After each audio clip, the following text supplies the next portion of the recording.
मसीह का तमाम ये तंबो दीवार है, जैसा ही रंगो रूप है पैसा ही माल है।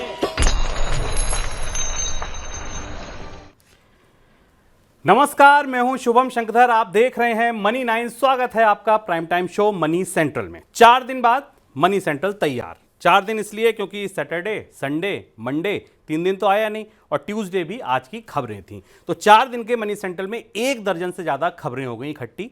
आज न्यूज़ रूम में यही मारकाट थी, इसको छोड़िए, इसको लीजिए। तो हम सबसे ज़रूरी खबरें लेकर आ गए हैं और इन खबरों के विश्लेषण के लिए हर रोज़ की तरह मनी 9 के एडिटर अंशुमान तिवारी जी मेरे साथ स्टूडियो से जुड़ गए हैं। सर, बहुत स्वागत है आपका। तैयार हैं आप? हाँ, और आज कई खबरें हैं, बड़ी खबरें 3 दिन से, जिनमें आपकी जेब से जुड़ी हुई और नीति पॉलिसी से जुड़े हुए कई सारे बड़े बदलाव हैं, जिन्हें आज के बुलेटिन में हमने समेटा है। तो फिर देर किस बात की, आपको बताएं कि कौन सी वो खबरें हैं जो आज शो का हिस्सा हैं। उसके पहले आप देखिए ये ऑन द शो। शुरुआत करेंगे कार महंगी होने की एक खबर के साथ। कई कारें हो रही एक साथ महंगी। क्या वजह है, कौन कौन सी कंपनियां महंगी कर रही हैं, ये जानेंगे। दाल खरीदने बाजार में निकलेगी सरकार। 8 से 10 लाख टन दाल खरीदने का लक्ष्य है और यह कहा है कि बाजार भाव पर खरीदेंगे। लेकिन क्या सरकार को इतनी दाल मिलेगी, ये जानेंगे। बाजार पर इसका क्या असर होगा, ये भी देखेंगे। मुफ्त राशन स्कीम पर WTO में उठे सवाल। कौन से देश हैं जो इसके खिलाफ हैं, ये समझेंगे। IPO की वैल्यूएशन पर क्या बोला सेबी ने कहा कि IPO की वैल्यूएशन में कुछ काला है। अभी तो IPO की कतार लगी है, क्या मतलब होगा इस खबर का, FIIs क्यों खरीद रहे हैं IPO, ये सब कुछ आप जानेंगे इस खबर के साथ लगी खबरों में। दिन की सबसे बड़ी खबर होगी पहली UPI पेमेंट पर। UPI पेमेंट में होने वाला है बड़ा बदलाव। मुझे पूरी उम्मीद है जितने दर्शक ये मनी सेंट्रल देख रहे होंगे, सुन रहे होंगे, वो UPI पे पेमेंट तो करते ही होंगे। अब कुछ बदलाव होने वाले हैं, तो ये बड़ी खबर है, गौर से सुनिए। और एक बड़ी खबर होगी ये कि अब हफ्ते में 5 दिन खुलेंगे बैंक। जी हाँ, एक समझौता हुआ जिसमें कुछ तनख्वाह को लेकर हुआ, कुछ छुट्टी को लेकर हुआ। बैंक कर्मचारियों की तो ये मान लीजिए कि दिवाली के बाद दिवाली मन गई। क्या कुछ है इस समझौते में, कैसे बैंक की व्यवस्था चलेगी, कैसे कामकाज चलेगा, बैंक तो आप भी जाते होंगे, तो ये खबर भी आपके लिए बड़ी महत्वपूर्ण है। इसके बाद होंगी कुछ झटपट खबरें। शुरुआत कार की खबर के साथ। नए साल की शुरुआत से महंगी और सस्ती दोनों तरीके की कारों के दाम बढ़ जाएंगे। चाहे वो बजट हो, चाहे लग्जरी हो, हर कार महंगी हो जाएगी। बढ़ी हुई लागत का हवाला देते हुए कार कंपनियों ने दाम बढ़ाने का फैसला किया है। मारुति ने घोषणा की है कि वह नए साल में कारों की कीमत में बढ़ोतरी करेगी।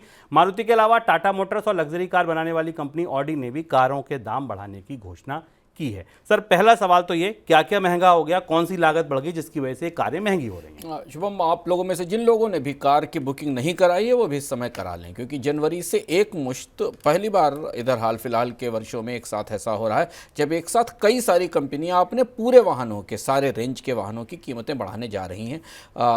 मारुति के बारे में और ऑडी के बारे में शुभम ने आपको बताया। महिंद्रा भी अपने प्रोडक्ट की कीमत बढ़ाने जा रही है। मर्सिडीज बेंज जो लग्जरी कार मार्केट की सबसे बड़ी कंपनी है, उसकी की कीमतें भी बढ़ने वाली हैं।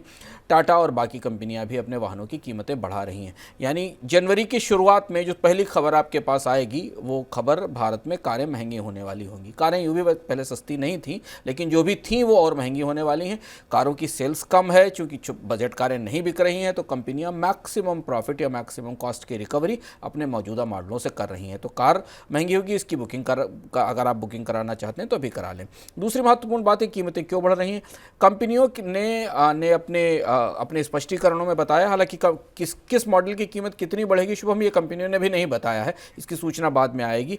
पर पिछले 1 साल के दौरान, बल्कि पिछले 6 महीने के दौरान aluminium, copper, nickel, zinc, tin, steel, इन सब की कीमतों में जो बढ़ोतरी हुई है वो सारी बढ़ोतरी दिवाली के मौसम के कारण रोक कर रखी गई थी, जिस समय कारें आमतौर पर बिकती हैं। और अब ये सारे कमोडिटी प्राइसेस, जो कि कमोडिटी की कीमतों में बढ़ोतरी है, ये कार की लागत में बढ़ाई जा रही है। इसके अलावा भी बहुत सारे और लागतें बढ़ी हैं। रुपया कमज़ोर होने के कारण कंपोनेंट्स का इंपोर्ट महंगा हुआ है। बाकी इन्फ्लेशन जो बाज़ार में दिख रही है उसका असर भी दिखाई दे रहा है। इसलिए अब इन सब की कीमतें, टायरों की प्राइस, रबर की प्राइस भी बढ़ी है। ये सारी चीज़ें जोड़कर अब कंपनियां अपने वाहनों की कीमतें बढ़ा रही हैं। इधर ये भी माना जा रहा है, बाज़ार में चर्चा है कि कई सारे वाहनों के नए फेसलिफ्ट वर्जन भी आने वाले हैं, जैसे कि अभी टाटा ने अपने कुछ वाहनों के फेसलिफ्ट वर्जन दिए हैं, जिनके बाद थोड़े बहुत चेंजेस के साथ उनकी बढ़ी हुई कीमतें लागू की जाएंगी। तो जनवरी से कारों की महंगाई, जो भी कार बिक रही है, उनकी महंगाई आने वाली है। सर महंगाई तो आ जाएगी, एक तरफ इन्वेंट्री खड़ी है, दूसरी तरफ अभी त्योहारों पर गाड़ियां बिकी हैं, ये दाम बढ़ने के बाद बाजार की तस्वीर कैसे बदलेगी? शुभम, बाजार को कंपनियों को ये पता है कि भारतीय बाजार में बजट कारों के सेल्स लगभग पीछे छूट चुकी है। अब उस तरीके से बजट और सस्ती कारें नहीं बिकती, इसलिए मारुति देखिए बजट कारों की कीमतें में बढ़ा रही है, ऐसा पता चला है। तो इसके बाद जो बड़ा बाजार बचा है वो लग्जरी कारों का ही है, जो 15 लाख रुपए से लेकर और उसके बाद 15-16 लाख से 25 से 30 लाख रुपए की कारें हैं। वहाँ कंपनियों को 10,000, 20,000, 40,000 कीमतें बढ़ा लेने से ग्राहकों पर कोई बड़ा असर नहीं पड़ता, क्योंकि वहाँ जो खरीदने वाला वर्ग है वो इतना कुशन, इतनी कॉस्ट ले सकता है, और इसलिए जो अब बिक रहा है वहाँ से मैक्सिमम रिटर्न लिया जा सके। और चूंकि कारों की बिक्री अब और कमज़ोर होगी आने वाले समय में, क्योंकि ब्याज दरें महंगी हैं, लोन की दरें महंगी हैं, दहाई के अंकों में दरें हैं, तो इसलिए पूरी तरह से ऑटोमोबाइल इंडस्ट्री अब लग्जरी और सेमी लग्जरी वाहनों पर ही फोकस कर रही है, जो हमने आपको पहले भी अलग अलग कार्यक्रमों में बताया है। और वहाँ से ही कम नंबर में कम कारें बिकेंगी, लेकिन उनसे रिटर्न लेने की कोशिश की जाएगी। इससे पहले का बाजार ज़्यादा संख्या में सस्ती कारें बेचने का था, अब कम संख्या में महंगी कारें बेचने का बाजार है। दालों की बढ़ती कीमतों को देखते हुए सरकार खरीफ दलहन की सरकारी खरीद बढ़ा सकती है। ये खरीद बाजार भाव पर होगी, जो सरकार के तय समर्थन मूल्य से ऊपर चल रहा है। सरकार करीब 8 से 10 लाख टन तुअर की खरीद कर सकती है। इस बीच नाबार्ड की एक रिपोर्ट और आई। इस रिपोर्ट में बताया गया कि दाल और खाद्य तेल की जरूरत पूरा करने के लिए आयात पर निर्भरता अगले 7 से 8 साल बनी रहेगी। फिलहाल देश में जितनी दाल की खपत होती है उसका 15% आयात होता है। खाद्य तेल में ये आंकड़ा दूसरा है, वहाँ 60% तेल हम आयात किया हुआ खाते हैं। सर पहला सवाल दाल की खरीद को लेकर, सरकार 8-10 लाख टन खरीदने बाजार में जाएगी, मिल पाएगी उसको? सरकार के पास एक प्राइस स्टेबलाइजेशन फंड है, जिस फंड का इस्तेमाल आमतौर पर बाजार में कमोडिटीज़ की या जरूरी चीज़ों की कीमतों को बढ़ने से रोकने के लिए किया जाता है। इस फंड का इस्तेमाल करके सरकार बाजार से दाल खरीदना चाहती है, पर मिलेगी कि नहीं मिलेगी ये कोई नहीं कह सकता। इसकी वजह ये क्योंकि अभी धान की खरीदी पिछड़ी हुई, पिछले साल की तुलना में किसान धान बेचने को तैयार नहीं है। दाल की कीमतें लगातार ऊपर बनी हुई हैं, सरकार ने इम्पोर्ट भी खोल रखा है, इसलिए इस बात की संभावना कम है कि बाजार में सरकारी खरीद में दाल की कीमत दाल सरकार को उपलब्ध हो सके, क्योंकि बाजार की कीमत सरकार के प्रोक्योरमेंट प्राइस से ऊपर है, ऐसा लग रहा है। लेकिन कोशिश यह है कि इस तरीके का इशारा देकर सरकार बाजार में कीमतों को थोड़ा बढ़ने से रोकना चाहती है। साइकोलॉजिकल फैक्टर होता है बाजार में सरकार की एक्टिविटी से, ऐसा लगता है कि सरकार के भंडार में दाल दिखनी चाहिए। सर नाबार्ड की रिपोर्ट में जो आयात पर निर्भरता बनी रहने की आशंका जताई गई है, क्या वजह बताई गई उसकी? नाबार्ड की रिपोर्ट काफ़ी महत्वपूर्ण है और ये हमें बता रही है कि 2030 तक भारत अपनी 2 महत्वपूर्ण खाद्य उत्पादों के लिए आयात पर निर्भर रहेगा, और ये परोक्ष रूप से भारत में इन दोनों फसलों का उत्पादन बढ़ाने की जो कोशिशें हाल फिलहाल के वर्षों में की गई, उनकी कहीं ना कहीं सीमित सफलता को भी स्थापित करती है रिपोर्ट बता रही है कि करीब भारत अपनी ज़रूरत का 15% के आसपास दाल का आयात करता है, और इतना ही दाल का आयात करना पड़ेगा क्योंकि भारत का घरेलू दलहन उत्पादन नहीं बढ़ पा रहा है। हमने 2-3 साल में काफ़ी कोशिशें देखी, इससे पहले भी कोशिशें देखी, पर भारत के घरेलू दलहन उत्पादन में उतनी बढ़ोतरी नहीं हो रही है जिसकी उम्मीद की जा रही। यही स्थिति एडिबल ऑयल की है, पाम, सोयाबीन और सनफ्लावर करीब 17% के आसपास। अब भारत करीब 56% अपनी ज़रूरत का 56% खाद्य तेल आयात करता है। बड़ी खाद्य अर्थव्यवस्था है भारत की 130 से 135 करोड़ लोगों का देश है, और उसकी खपत का करीब 50 से 56% तिलहन आयात होता है। यहाँ भी भारत की निर्भरता साउथ ईस्ट एशिया के देशों पर रहने वाली है। ये रिपोर्ट एक तरह से इस बात की तरफ इशारा करती है कि भारत में दलहन की खेती में और तिलहन की खेती में कोई टेक्नोलॉजिकल ब्रेक थ्रू नहीं हुआ है, कोई बड़ी तकनीक नहीं बदली है, कुछ ऐसा चमत्कार नहीं हुआ है जिससे कि हम अपने उत्पादन को बढ़ाकर आयात पर निर्भरता कम कर सके। रिपोर्ट की चिंताजनक बात यह है कि भारतीय रुपया लगातार गिर रहा है। भारत की निर्भरता और भी बहुत सारी चीज़ों के लिए आयात पर है। खाद्य अर्थव्यवस्था की बुनियादी चीज़ें, थाली की बुनियादी चीज़ें, दाल और खाद्य तेल के लिए भी हमारी आयात की निर्भरता 2030 तक बनी रहेगी। जो भी मशीन हाल फिलहाल में रखे गए दाल या तिलहन को लेकर, उनके नतीजे आयात कम करने में सहायक साबित नहीं हुए। एक और खबर, एक बड़ा अपडेट प्याज से जुड़ा। सरकार की तरफ से प्याज के निर्यात पर न्यूनतम निर्यात मूल्य की शर्त लगाने के बाद देश से प्याज के निर्यात में गिरावट आई है। इसी वजह से लगाया भी गया था कि निर्यात कम हो, बाजार में ज़्यादा आए और कीमतें घटें। नवंबर के दौरान देश से प्याज का एक्सपोर्ट करीब 85% घट गया है। नवंबर में अब तक 20,000 टन प्याज का निर्यात नहीं हो सका है, जबकि पिछले साल 1 लाख टन से ज़्यादा, बल्कि 1.25 लाख टन से भी ज़्यादा एक्सपोर्ट हो चुका था। सरकार ने अक्टूबर में न्यूनतम निर्यात मूल्य की शर्त लगाई थी और ये शर्त फिलहाल दिसंबर तक लागू है। अगली बड़ी खबर, एविएशन कंसल्टेंट फर्म कापा इंडिया ने अपनी रिपोर्ट में अनुमान लगाया है कि मार्च तक भारतीय एयरलाइंस को अपने करीब 200 विमान बंद करने पड़ सकते हैं। सबसे ज़्यादा इंडिगो के 90 विमानों की सेवा रोकनी पड़ सकती है। इसके बाद एयर इंडिया और स्पाइस जेट को अपने 25 से 30 विमान बंद करने पड़ेंगे। गोफर्स्ट तो पहले ही 54 विमान बंद पड़े हुए हैं, उनका तो आपको पता ही है, मामला चल रहा है। कापा इंडिया के अनुसार विमान ऐसे समय पर ग्राउंडेड होंगे जब देश में हवाई यात्रियों की संख्या लगातार बढ़ रही है। सर, वजह क्या पता चल रही है कि क्यों जा रहे हैं, जब ग्राउंड पे लाए क्यों जा रहे हैं विमान, और इसका असर क्या होगा? पूरा एक साल शुभ देखें तो भारतीय विमानन उद्योग के लिए बहुत चुनौती भरा रहा और खासतौर से विमानों की आपूर्ति को लेकर। गोफर्स्ट के करीब 54 एयरक्राफ्ट मई में ग्राउंड हो गए थे जब कंपनी इंसॉल्वेंट हो गई थी, उसने अपने कारोबार बंद कर दिए थे। इंडिगो के करीब 45 A320 नियोप्लेन पहले से ही ग्राउंडेड है इंजन वाली समस्याओं के कारण। इसके अलावा भी और फुटकर में 30 से 40 एयरलाइंसेस के जहाज ग्राउंडेड हैं। हो यह रहा है कि दुनिया में अचानक जो प्रमुख कंपनियां हैं, जिन कंपनियों से विमानों की आपूर्ति होती है, एयरबस और बोइंग, उनके नए बेड़ों में जो नए जहाज आपूर्ति किए गए हैं उनमें तमाम तरीके के मेंटेनेंस के इश्यूज़ आ रहे हैं और उन मेंटेनेंस के इशू को टैकल करने के लिए जहाज़ों को ग्राउंड करना ज़रूरी होता है। पर यह समस्या भारतीय एयरलाइंस में काफ़ी मुखर होकर दिखाई दे रही है। एक तो एयरलाइंसेस बंद हो रही हैं, हमने 2 साल के अंदर जेट एयरवेज और गोफर्स्ट को निपटते देखा। दूसरी तरफ यात्रियों की संख्या बढ़ रही है जो कि भारत के मुख्य शहरों के बीच में है, और वहाँ अब जहाज़ों की सड़क ज़मीन पर खड़े जहाज़ों की संख्या बढ़ रही है। 200 के आसपास जहाज़ हैं। इसका असर हमें अगले साल भारत में विमान के किराए पर दिखाई देगा, क्योंकि अगले साल जिस तरीके की ट्रैफिक की बढ़ोतरी की रफ्तार दिख रही, उस हिसाब से कंपनियों को और ज़्यादा महंगे या तो जहाज़ लीज पर लेने पड़ेंगे या फिर विमानों किरायों में बढ़ोतरी होगी। देश में चल रही मुफ्त राशन स्कीम यानी PMGKY को लेकर विश्व व्यापार मंच यानी WTO में सवाल उठने लगे हैं।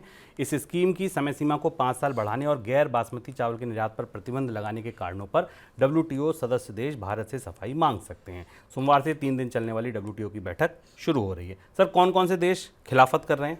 शुभम, इस मामले में 2 चीज़ें एक साथ जुड़ी हैं WTO में। हम जो लोग मनी सेंट्रल के नियमित दर्शक, उनको पता है कि हम इस खबर पर शुरुआत से नज़र बनाए हुए हैं कि भारत की मुफ्त अनाज योजना को अंतर्राष्ट्रीय स्तर पर WTO में चुनौती दी जा रही है, और अब इसमें 2 मुद्दे एक साथ जुड़ गए हैं। पहले हम देखेंगे कौन कौन से देश हैं। यूनाइटेड स्टेट्स है, यूरोपियन यूनियन है, कनाडा है, ऑस्ट्रेलिया है, स्विट्जरलैंड है, न्यूजीलैंड है। दुनिया के काफ़ी बड़े देश भारत को इस मामले पर WTO में घेर रहे हैं कि वे मुफ्त अनाज स्कीम अपने देश के लोगों को दे रही है। पर इसलिए नहीं घेर रहे हैं कि अपने देश के लोगों को मुफ्त अनाज स्कीम दी जा रही है। इसके पीछे की कहानी यह है कि भारत ने चावल के निर्यात को रोक दिया है। आपको याद होगा पिछले भारत ने इस साल महंगाई को कम करने के लिए चावल के निर्यात पर प्रतिबंध लगाया था, और उस निर्यात पर प्रतिबंध के कारण दुनिया के बाजार में चावल की कीमतें बढ़ी हैं।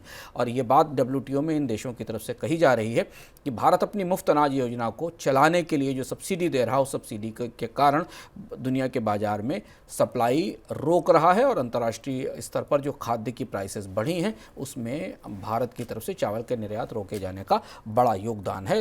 इस पर WTO ने भारत सरकार से जवाब मांगा है। सरकार के जवाब का इंतजार रहेगा, क्योंकि इसे देखना होगा कि भारत वहाँ इस स्कीम के बचाव में क्या तर्क देता है।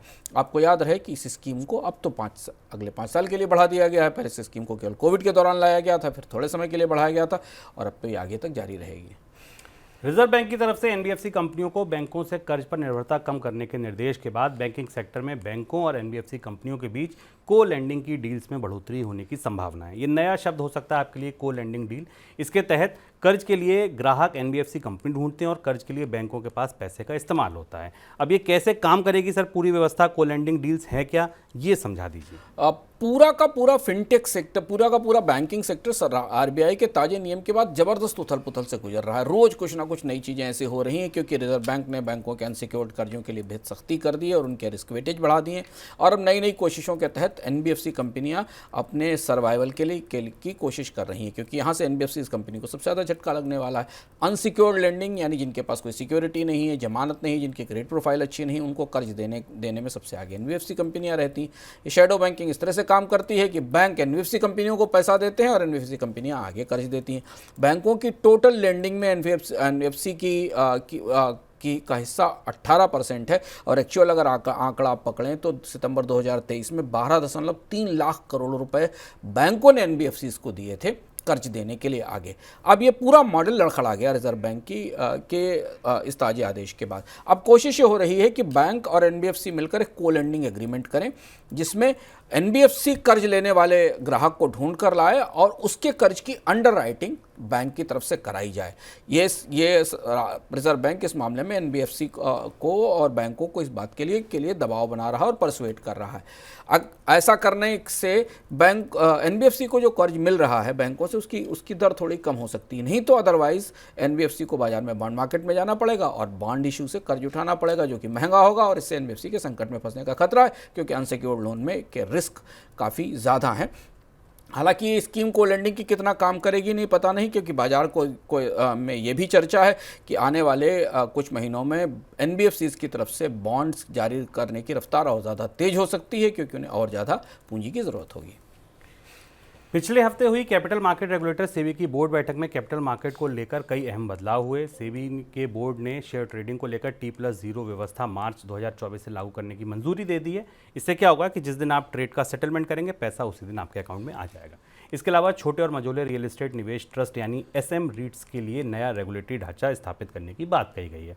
हालांकि अनुमान के विपरीत शेयर डीलिस्टिंग को लेकर नियमों में किसी तरीके का बदलाव नहीं हुआ। इसके बाद IPO के वैल्यूएशन को लेकर भी सेबी के प्रमुख की ओर से एक बयान आया। क्या बयान आया और सबसे प्रमुख क्या यही था?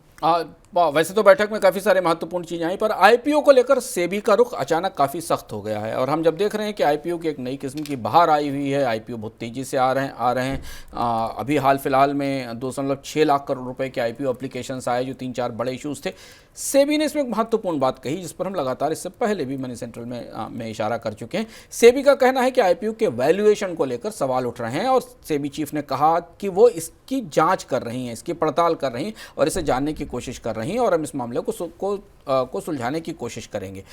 दो महत्वपूर्ण चीज़ें सेबी के चीफ के बयान में निकली हैं आईपीओ के संदर्भ में, जो जानना जरूरी है, क्योंकि आप आईपीओ में निवेश करते हैं। पहली चीज़ ये कि सेबी को वैल्यूएशंस पर शक हो रहा है, क्योंकि कई कंपनियों के वैल्यूएशन 80 टाइम्स, 60 टाइम्स, 70 टाइम्स ऊपर है और ये वैल्यूएशन का मामला फिर वापस लौटकर उसी बहस में पहुंच रहा है जहां हमने स्टार्टअप के स्टॉक्स के जब इश्यूज आए थे तो हमने देखा था। दूसरी चीज़ टाइमिंग को लेकर है कि कंपनियां इस समय इतने इश्यूज क्यों लेकर आ रही हैं और एक साथ एक बैक टू बैक इश्यूज क्यों लाए जा रहे हैं।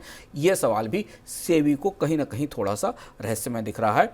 सेबी ने पिछले हफ्ते इस बात के लिए निवेशकों को कॉशन भी किया था कि वो फैसले सोच समझ कर लें, लेकिन आईपीओ के मामले में सेबी का जो रुख है वो शायद नियमों में कोई बदलाव लेकर सामने आ सकता है। इस बीच विदेशी संस्थागत निवेशकों की तरफ से आईपीओ में निवेश लगातार बढ़ रहा है और नवंबर के दौरान ये निवेश 23 महीने के ऊपरी स्तर पर पहुंच गया। नवंबर के दौरान एफपीआईज ने गुरुवार तक आईपीओ में 7,688 करोड़ रुपए का निवेश किया। हालांकि दूसरी तरफ सेकेंडरी मार्केट से एफपीआई लगातार बिकवाली कर रहे हैं। नवंबर के दौरान एफपीआई ने 6,877 करोड़ रुपए के शेयर बेचे। सर, सेकेंडरी मार्केट से निकल रहे हैं, आईपीओ में पैसा लगा रहे हैं, ऐसा क्यों? आम निवेशकों के लिए इसका मतलब यह है कि आईपीओज में एफपीआई का, विदेशी निवेशकों का निवेश इस बात की तरफ इशारा करता है कि लिस्टिंग गेन्स की तैयारी है। तो इसलिए अगर आपने निवेश किया है तो इस रुख को गंभीरता से करीब से समझें। क्योंकि सेकेंडरी मार्केट में उन स्टॉक्स में रिटर्न नहीं दिख रहा है तो सेकेंडरी मार्केट से बिकवाली हो रही है। पर भारत में जो आईपीओ फ्रेंजी दिखाई दी, जिसका जिक्र हमने भी किया, जिस पर सेबी भी थोड़ा चिंतित दिखाई दे रहा है, विदेशी निवेशक भी इस पानी में अपनी बाल्टी भर लेना चाहते हैं। क्योंकि जैसे ही आईपीओ आते हैं और उनकी 20%, 25%, 30%, 40% ऊपर इशू प्राइस से लिस्टिंग होती है तो उसका फायदा छोटे निवेशकों से पहले बड़े निवेशकों को मिलता है। हमें कार्यक्रम में आपको बता चुके हैं कि भारत के छोटे निवेशक लिस्टिंग गेन्स हासिल करने में सबसे पीछे रह जाते हैं। लिस्टिंग गेन्स का सबसे ज़्यादा फायदा बड़े निवेशक उठाते हैं, हाई नेटवर्थ इंडिविजुअल्स उठाते हैं, एफपीआईज उठाते हैं, क्योंकि उनके पास तत्काल बाजार में बेचने की क्षमता होती है और इस तरीके के आंकड़े भी उपलब्ध हैं। तो फिलहाल भारतीय बाजार में जहां सबसे तेजी से रिटर्न मिलने की संभावना है, हफ्ते में 15 दिन में इशू ओपन होने के बाद लिस्टिंग के बीच में, और इसलिए में एफपीआईज का इन्वेस्टमेंट जो है वो करीब प्राइमरी मार्केट इन्वेस्टमेंट 7,688 करोड़ रुपए के आसपास दिखाई दे रहा है, जो दिसंबर 2021 के बाद सबसे बड़ा नंबर है भारतीय प्राइमरी मार्केट में, प्राथमिक बाजार में एफपीआईज के निवेश का। सेबी ने 1 साल पहले ही म्यूचुअल फंड इंडस्ट्री को इनसाइडर ट्रेडिंग के नियमों के दायरे में लाने की घोषणा कर दी, लेकिन 1 साल पूरा होने के बावजूद म्यूचुअल फंड इंडस्ट्री अभी तक इन नियमों को पूरी तरीके से लागू नहीं कर पाई है। नियमों को लागू करने में कई तरीके के ऑपरेशनल प्रॉब्लम्स आ रहे हैं, व्यवहारिक दिक्कतें आ रही हैं। इसको लेकर म्यूचुअल फंड इंडस्ट्री के संगठन एम्फी ने सेबी को अवगत भी कराया है। सर, क्या दिक्कतें आ रही हैं नियमों को लागू करने में? ये भी एक दिलचस्प चीज़ है। एक साल पहले सेबी ने यह कहा था कि म्यूचुअल फंड इंडस्ट्री में इनसाइडर ट्रेडिंग के नियम लागू किए जाएं। किस्सा याद होगा आपको, एक बड़े म्यूचुअल फंड के फंड मैनेजर को कोविड के दौरान अपने घर से इनसाइडर ट्रेडिंग करते हुए पकड़ा गया था, उसके खिलाफ कार्रवाई हुई थी और इस तरीके के मामले कुछ और फंड्स में निकले थे। सेबी ने कहा था कि ये सारे इनसाइडर ट्रेडिंग के नियम जो सामान्य ब्रोकर्स पर लागू होते हैं इन पर भी लागू किए जाएं। पर म्यूचुअल फंड इंडस्ट्री का कहना यह है कि म्यूचुअल फंड इंडस्ट्री किसी सामान्य ब्रोकरेज के तरीके से अलग तरीके से काम करती है। उनके डेटाबेस में बहुत सारी चीज़ें होती हैं, उनको कंपनियों के स्टॉक्स खरीदने का उनका तौर तरीका अलग है और एएमसीज इस तरीके के प्रोविजन के जरिए या इस तरीके के नियमों के आधार पर बाजार में निवेश नहीं कर पाएंगी। और ये मामला म्यूचुअल फंड इंडस्ट्री और सेबी के बीच में पिछले एक साल से झूल रहा है। दोनों तरफ से खतो किताबत हो रही है, एक दूसरे के सवाल जवाब दिए जा रहे हैं, लेकिन सेबी फिलहाल अभी इसे लागू नहीं कर पाई है। हमने फ्रैंकलिन टेम्पल्टन के एपिसोड को तो देखा ही था, इसके अलावा भी कुछ और भी एपिसोड दिखाई दे रहे हैं। अभी हाल फिलहाल में भी सेबी की तरफ से इस मामले पर कोई सक्रियता नहीं दिखाई दी गई कि म्यूचुअल फंड की कंपनियों में भी इनसाइडर ट्रेडिंग रोकी जा सके। एफएमसीजी कंपनी अदानी विल्मर में अदानी ग्रुप अपनी 44% हिस्सेदारी बेचकर कंपनी से पूरी तरह अलग हो सकता है। ऐसी रिपोर्ट चल रही है, चर्चा है कि एफएमसीजी कंपनी आईटीसी की नज़र इस डील पर बनी हुई है। जी हां, आईटीसी की तरफ से अदानी विल्मर में अदानी की हिस्सेदारी खरीदी जा सकती है। सर, क्या असर होगा बाजार पर इसका? ये दिलचस्प घटनाक्रम है, रोचक घटनाक्रम है। आईटीसी अडानी अपने मुख्य सबसे बड़े कारोबार से, जहां से सबसे ज़्यादा रेवेन्यू आता है, जो सिंगापुर की कंपनी थी विल्मर, जिसके साथ अडानी समूह का अनुबंध था और भारत में खाद्य तेल, एडिबल ऑयल बेचने वाली सब वाले बाजार की सबसे बड़ी कंपनी है, वहाँ से अडानी समूह निकलना चाहता है और आईटीसी वापस इस बिजनेस में जाना चाहता है। दिलचस्प बात है कि आईटीसी ने ही करीब करीब एक दशक पहले की बात है, 20 साल पहले की बात है यहाँ तक कि अपने विल्मर का जो एडिबल ऑयल का बिजनेस था वो अडानी को बेचा था और अब आईटीसी वापस इसे खरीदने के लिए 20 साल बाद सामने आ रही। आईटीसी के आने का मतलब है कि आईटीसी भारत के फूड मार्केट की, खासतौर से पैक्ड फूड के और ग्रॉसरी के बाजार की बड़ी कंपनी है। आशीर्वाद बड़ा ब्रांड है, सनफीस्ट बड़ा ब्रांड है, नूडल्स के बड़े ब्रांड हैं और बहुत सारे फूड प्रोडक्ट्स के ब्रांड हैं। यहाँ अगर आईटीसी विल्मर को खरीदती है, अडानी का बाजार हिस्सा खरीदती है, तो फिर भारतीय बाजार में आईटीसी एक बड़ी फूड कंपनी के तौर पर इमर्ज होकर सामने आएगी। इस डील की तैयारी की चर्चा चल रही है, ऐसा लग रहा है, क्योंकि आईटीसी के टोटल बिजनेस में अब एफएमसीजी की हिस्सेदारी करीब 83% है, यानी करीब 19,000 करोड़ रुपए का रेवेन्यू आईटीसी को एफएमसीजी बिजनेस से मिलता है। आगे बढ़ते हैं, अब दिन की सबसे बड़ी खबरों की तरफ आपको ले चलते हैं।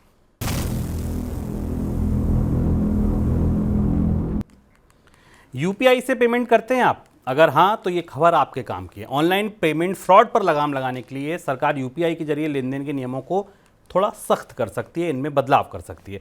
इस तरीके की व्यवस्था पर विचार हो रहा है कि अगर किसी नंबर पर पहली बार 2,000 रुपये या उससे ज़्यादा का ट्रांजैक्शन हो रहा है तो 4 घंटे या इससे ज़्यादा का समय लग सकता है। लेकिन सर, यूपीआई की तो खासियत ये थी कि इधर बटन दबाया उधर पैसा पहुंचा। अब ये वेट, सरकार ऐसा कर क्यों रही है? इसका क्या असर होगा? पिछले शुभ हम लोग लगातार इसको रिपोर्ट भी कर रहे हैं, पिछले एक साल के भीतर ऑनलाइन फ्रॉड के मामलों में यूपीआई का हिस्सा कई तरह से सबसे ज़्यादा बढ़ा है। उसकी वजह यह है, कई जगह क्यूआर कोड बदल दिए गए हैं, कई जगह फर्जी क्यूआर कोड आ गए हैं और अब ट्रांजैक्शंस में जो लोग इसका इस्तेमाल कर रहे हैं उनकी डिजिटल साक्षरता का स्तर भी अच्छा नहीं है। उन्हें ये नहीं पता है कि मोबाइल फ़ोन पर ट्रांजैक्शन करने में कौन सी सतर्कता की बरतने की ज़रूरत है, उनका डेटाबेस कहाँ जाता है। एक और सबसे बड़ी बात जो अंदर खाने निकल कर आ रही है कि यूपीआई के ट्रांजैक्शन के साथ डेटाबेस की सिक्योरिटी अभी क्लियर नहीं है, क्योंकि जब आप यूपीआई से ट्रांजैक्ट करते हैं तो आप अपने मोबाइल फ़ोन का इस्तेमाल करते हैं, किसी दूसरे के मोबाइल फ़ोन से जुड़ा हुआ नंबर होता है और ये डेटा कैसे सिक्योर होगा। और इसलिए अब यूपीआई के फ्रॉड को रोकने के लिए इस बात की तैयारी की जा रही है कि बड़े ट्रांजैक्शंस को, कम से 2,000 रुपये से ऊपर के ट्रांजैक्शंस पर थोड़ी सख्ती की जाए।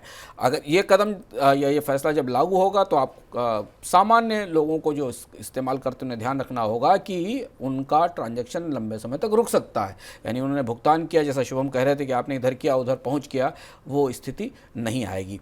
इस प्रोसेस को लागू करने के पीछे वजह यह है कि इस प्रोसेस में जो कि 2 या 3 घंटे का समय लगेगा इसको मंजूर करने में, उस बीच में शायद एनपीसीआई का, जो नेशनल पेमेंट कॉर्पोरेशन है, और बैंकों का डेटाबेस उसको वेरीफाई करने की कोशिश करेगा, उसको वैलिडेट करने की कोशिश करेगा जिस मोबाइल फ़ोन से या जहाँ से इसका ट्रांजैक्शन किया गया है। लेकिन ये शायद फ़िलहाल उन्हीं अकाउंट्स तक सीमित रहेगा जहाँ पहली बार 2,000 रुपये का ट्रांजैक्शन किया जा रहा है। यानी अगर आप रेगुलर अपने अकाउंट से बड़े ट्रांजैक्शन कर रहे हैं तो शायद उस पर लागू नहीं होगा। सरकारी बैंकों के कर्मचारियों के लिए हफ्ते में 5 दिन काम और 2 दिन आराम का नियम जल्दी लागू हो सकता है। अगले महीने इंडियन बैंक एसोसिएशन और बैंक कर्मचारियों के संगठन की बैठक होने की संभावना है। उस बैठक में कर्मचारियों के लिए वेतन बढ़ोतरी और साथ में 5 डे वीक की व्यवस्था लागू करने पर फैसला हो सकता है। फिलहाल अभी जो व्यवस्था है उसमें ऑल्टरनेट वीक पर, मतलब कि आप ऐसे समझिए कि 2 हफ्ते ऐसे होते हैं जिसमें आपको 2 दिन छुट्टी मिलती है और 2 हफ्ते ऐसे होते हैं जिसमें एक दिन छुट्टी मिलती है अगर 4 हफ्तों का महीना है तो। सर, क्या क्या होने वाला है इस समझौते में? इस समझौते का इंतजार बैंकिंग उद्योग लंबे समय से कर रहा था। 12वां बायपार्टाइट समझौता है जो बैंकिंग प्रबंधन और बैंक कर्मचारियों के बीच होगा। भारत के बैंकिंग उद्योग का जो वेजेज स्ट्रक्चर है, जो वेतन स्ट्रक्चर है, उनमें इन समझौतों की बड़ी भूमिका है और इनका एक अपनी प्रक्रिया है जो जिस प्रोसेस से बैंकों में सैलरीज बढ़ती हैं। तो पहली महत्वपूर्ण बात है कि जो पब्लिक सेक्टर बैंक्स के एम्प्लॉयज़ हैं, ऐसा संकेत मिल रहा है कि उनकी सैलरी में 15 से 20% की बढ़ोतरी हो सकती है। काफ़ी बड़ी बढ़ोतरी है, खासतौर से महंगाई को देखते हुए बैंकिंग कर्मचारियों के लिए। और दूसरा जो महत्वपूर्ण बदलाव है वो माना जा रहा है कि 15% की वेज हाइक है जो 20% तक जाएगी। और दूसरा जो महत्वपूर्ण बदलाव है वो बैंकों के कामकाज के तौर तरीके में बदलाव का है और जहां 5 दिन का सप्ताह लागू किया जाएगा, 5 डेज का वीक लागू किया जाएगा। यानी व्यवहारिक रूप से बैंक हफ्ते में 2 दिन बंद रहेंगे। सैटरडे और संडे को वहां काम नहीं होगा, 5 दिन बैंकों में काम होगा। ये भी बैंकिंग यूनियंस की या बैंक कर्मचारियों की लंबे समय से मांग थी। 1 नवंबर को ये समझौता, पुराना वाला समझौता खत्म हुआ है और इसलिए दिसंबर के दूसरे हफ्ते में नया समझौता होने की संभावना है। 5 दिन का हफ्ता कैसे काम करेगा सर? हाँ, ये बात जो संकेत मिल रहे हैं उस हिसाब से माना जा रहा है कि जब 5 दिन का हफ्ता होगा तो शायद जो 5 वर्किंग डेज हैं वहाँ ड्यूटी आवर्स में बढ़ोतरी की जाएगी। अभी स्पष्ट नहीं है, आईबी और बैंकिंग कर्मचारियों के बीच में इस बात पर चर्चा चल रही, विस्तृत जानकारी के बाद पता चलेगा। लेकिन इस बात का संकेत है कि जो 2 दिन का वर्क लॉस होगा या जो 2 दिन का पेंडिंग वर्क होगा उसे पूरा करने के लिए बैंक कर्मचारियों को अपने नियमित दिनों में जो 5 दिन के वर्किंग डेज हैं उनमें अतिरिक्त काम करना होगा। यहाँ एक महत्वपूर्ण बात शुभम देखने वाली ये है कि अगर ये प्रयोग सफल होता है, इस पर कई तरीके के इस तरीके के मॉडल भारत में अलग अलग तरीके से चर्चा में है कि आप 5 दिन का वीक रखिए और उसमें शिफ्ट आवर्स 8 से 10 घंटे कर दीजिए और फिर 2 दिन की छुट्टी दीजिए।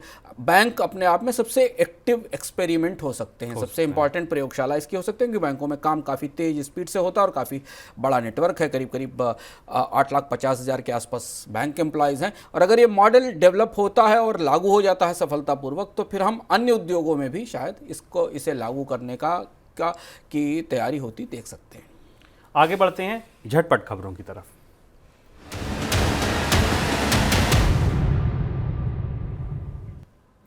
आईडीबीआई बैंक के प्रमोटर एलआईसी ने कहा है कि वे बैंक बीमा कारोबार का अधिकतम फायदा उठाने के लिए इस बैंक में अपनी कुछ हिस्सेदारी बनाए रखना चाहता है। एलआईसी के चेयरमैन सिद्धार्थ मोहंती ने कहा है कि आईडीबीआई बैंक से पूरी तरह बाहर होने का इरादा नहीं है। मोहंती ने कहा है कि आईडीबीआई बैंक में अपनी कुछ हिस्सेदारी बनाए रखेंगे, तभी बैंक बीमा भागीदारी बनी रहेगी।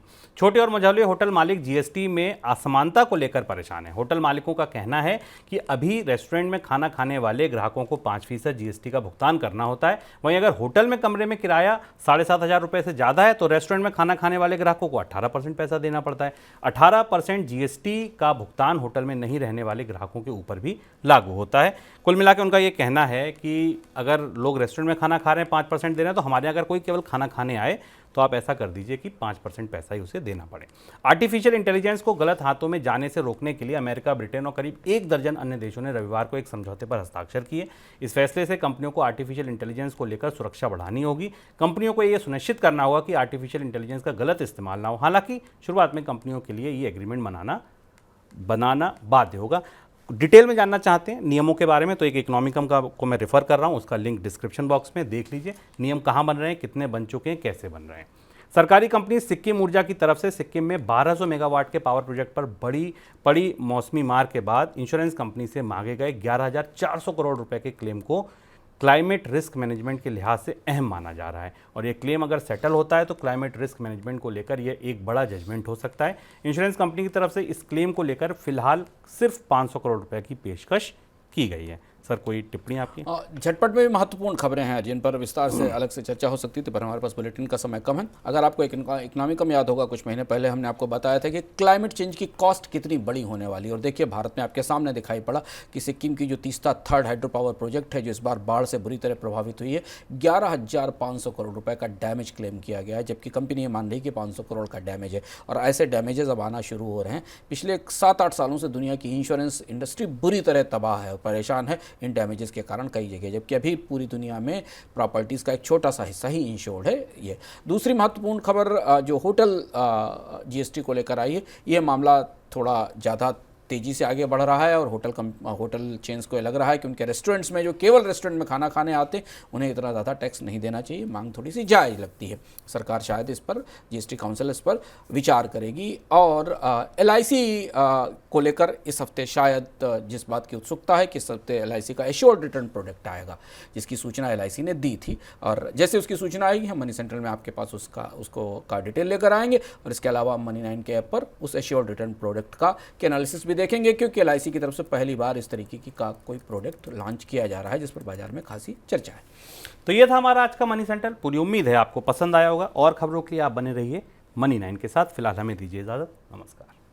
ऐसे ही का तमाम ये कम वो दिवार